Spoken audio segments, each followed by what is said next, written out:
আল্লাহর কাছে দোয়া করে, মাবুদ আমার মাকে তুমি সুস্থ করে দাও, আমার বাবাকে তুমি সুস্থ করে দাও। যদি বাবা মা দুনিয়ার মধ্যে না থাকে তাহলে সে কেঁদে কেঁদে দোয়া করে, আল্লাহ আমার মাকে তুমি জান্নাত দিয়ে দাও, ও আল্লাহ আমার বাবাকে তুমি জান্নাত দিয়ে দাও। আমার বাবা মা আমাকে মাদ্রাসার মধ্যে পাঠিয়েছেন কোরআনের হাফেজ হওয়ার জন্য, বড় আলেম হওয়ার জন্য, হাফেজ হওয়ার জন্য, মুফতি হওয়ার জন্য। তোমার শাহী দরবারে হাত তুলেছি আল্লাহ। হে আল্লাহ, তোমার নবী বলেছে আমাদের কোনো গুনাহ নাই।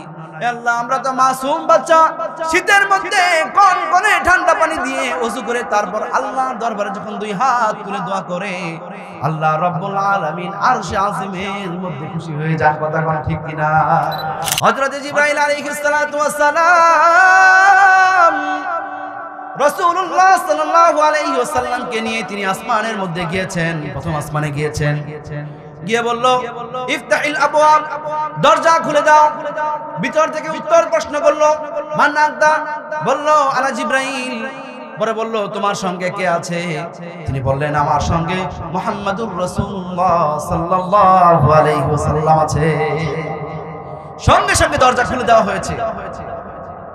প্রথম আসমান, দ্বিতীয় আসমান, তৃতীয় আসমান, চতুর্থ, পঞ্চম, ষষ্ঠ, সপ্তম পেরিয়ে একদম সিদরাতুল মুনতাহা পেরিয়ে আল্লাহর দরবারে হাজির হয়েছে। এই 5 ওয়াক্ত নামাজ সেখান থেকে আল্লাহ পাক দুনিয়াতে নিয়ে এসেছেন আমাদের জন্য। একমাত্র ইবাদত যা ফরজ হয়েছে কোথায়? আরশ আজিমের মধ্যে। কোথায়? আরশ আজিমের মধ্যে। রাসূল আকরাম সাল্লাল্লাহু আলাইহি ওয়াসাল্লামকে নিয়ে তিনি জান্নাত দেখিয়েছেন, জাহান্নাম দেখিয়েছেন।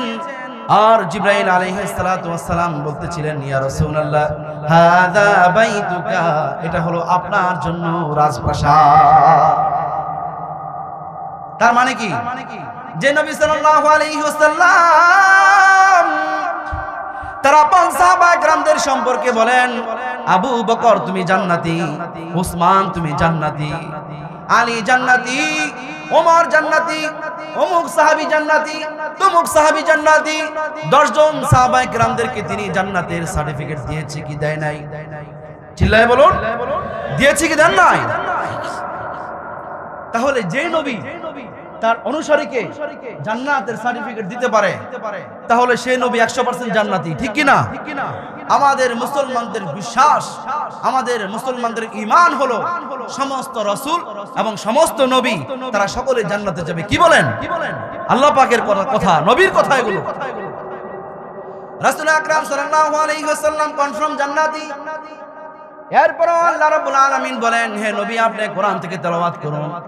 অথচ আমরা মুসলমান কোরআন তেলাওয়াত করি না। কথা কোন ঠিক কিনা? আর চিল্লায় বলুন না, কোরআন তেলাওয়াত আমরা করি। এই সপ্তাহের মধ্যে আমরা কয়বার তেলাওয়াত করেছি বলেন?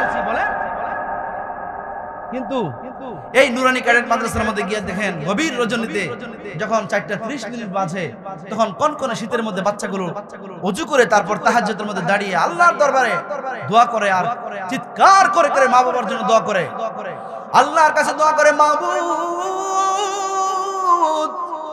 আমার মাকে তুমি সুস্থ করে দাও, আমার বাবাকে তুমি সুস্থ করে দাও। যদি বাবা মা দুনিয়ার মধ্যে না থাকে তাহলে সে কেঁদে কেঁদে দোয়া করে, আল্লাহ আমার মাকে তুমি জান্নাত দিয়ে দাও, ও আল্লাহ আমার বাবাকে তুমি জান্নাত দিয়ে দাও। আমার বাবা মা আমাকে মাদ্রাসার মধ্যে পাঠিয়েছেন কোরআনের হাফেজ হওয়ার জন্য, বড় আলেম হওয়ার জন্য, হাফেজ হওয়ার জন্য, মুফতি হওয়ার জন্য। তোমার শাহী দরবারে হাত তুলেছি আল্লাহ। হে আল্লাহ, তোমার নবী বলেছে আমাদের কোনো গুনাহ নাই। হে আল্লাহ, আমরা তো মাসুম বাচ্চা, শীতের মধ্যে কনকনে ঠান্ডা পানি দিয়ে ওযু করে তারপর আল্লাহর দরবারে যখন দুই হাত তুলে দোয়া করে, আল্লাহ রাব্বুল আলামিন আরশে আজিমের মধ্যে খুশি হয়ে যান। কথা কোন ঠিক কিনা? অথচ আমরা মুসলমান কোরআন থেকে তেলাওয়াত করি না। আল্লাহ রাব্বুল আলামিন আমাদের জান্নাত প্রাপ্ত নবীকে বারবার বলেছেন কোরআন থেকে তেলাওয়াত করার জন্য। সূরা নামলের 92 নম্বর আয়াতের মধ্যে আল্লাহ রাব্বুল আলামিন বলেন, ওয়া উমিরতু আন আকুনা মিনাল মুসলিমিন ওয়া আন আতলুয়াল কুরআন। কুরআন।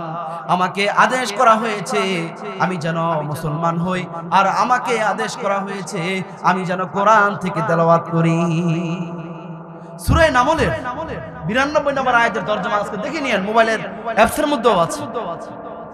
তো যেই নবীর এত পাওয়ার, সাইয়্যিদুল মুত্তাকিন, সাইয়্যিদুল মুফতিয়িন, সাইয়্যিদুল আলামিন ওয়া সাইয়্যিদুল আলিমিন, সাইয়্যিদুল জান্নাহ, সাইয়্যিদুদ দুনিয়া, সাইয়্যিদুল আখিরাহ, এত লকব, এত গুণ, এত বৈশিষ্ট্য, সাইয়্যিদুল আনবিয়া, সাইয়্যিদুল নবিয়্যিন, খাতামুন নবিয়্যিন, ওয়ালাকিন রাসূলুল্লাহি ওয়া খাতামান নবিয়্যিন, এত এত বৈশিষ্ট্য যার, সেই নবীকে বলা হয়েছে কোরআন থেকে তেলাওয়াত করার জন্য। আপনার আর আমার কি কোরআন তেলাওয়াত করার দরকার আছে নাকি নাই? আজকের পর থেকে দৈনিক 1 পৃষ্ঠা করে তেলাওয়াত করব তো ইনশাআল্লাহ। ইনশাআল্লাহ রাসূল আকরাম সাল্লাল্লাহু আলাইহি ওয়াসাল্লাম খুব বেশি পরিমাণ তেলাওয়াত করতেন। আম্মা জান আয়েশা রাদিয়াল্লাহু তাআলা আনহা তিনি বলতেন, আমার স্বামী, আমার রাসূল, আমার নবী, আমার হাবিব, আমার প্রিয় রাতের আধারে যখন নামাজের মধ্যে দাঁড়িয়ে যেতেন এত বেশি পরিমাণ কোরআন তেলাওয়াত করতেন। যখন রাত গভীর হয়ে যেত তখন দেখতাম আমার নবীর পা মুবারক গুলো ফুলে যেত। আর আমাদের কি অবস্থা? আমরা বিপরীত হয়ে গিয়েছি, বিশেষ করে যুব সমাজের মধ্যে। রাতের আধারে অন্ধকারাচ্ছন্ন পৃথিবীর মধ্যে আমরা মোবাইলের নেশায় আসক্ত হয়ে যাই, ঠিক কিনা?